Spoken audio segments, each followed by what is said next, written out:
тренинг. Спасибо моей дорогой подруге Ульяне, спасибо всем вам, спасибо, Жанат.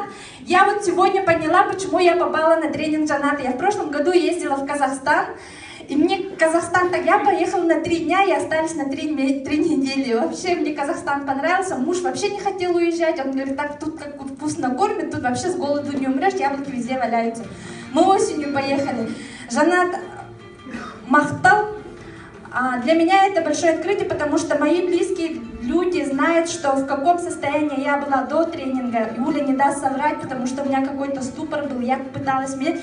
И для меня вот именно эти тренинги, я сперва пришла на прощение. Прощение, тренинг, это для меня очень такой мощный тренинг. Подобные тренинги я никогда не делала, и после этого у меня начались случаться чудеса. Мне отец позвонил, мне брат позвонили. Я с мамой сейчас с радостью звоню. Я маме не звонила, мама мне звонила по делам и все такое, там, дочь, быстро там что-то дай, отдай, там, отдай, подай, иди, перестань, да, ну что такое отношение. Сейчас моя жизнь, у меня в семье там все, я с сыном начала уже лучше общаться, мой муж вообще в восторге. Вот Уля недавно к нам приходила и говорит, ты видишь, говорит, что Настя изменилась, говорит, она тебе нравится? Она говорит, да, нравится, я хочу такую Настю. Вот за это огромное спасибо. Я выиграла 2 сертификата, я первые 2 дня выигрывала.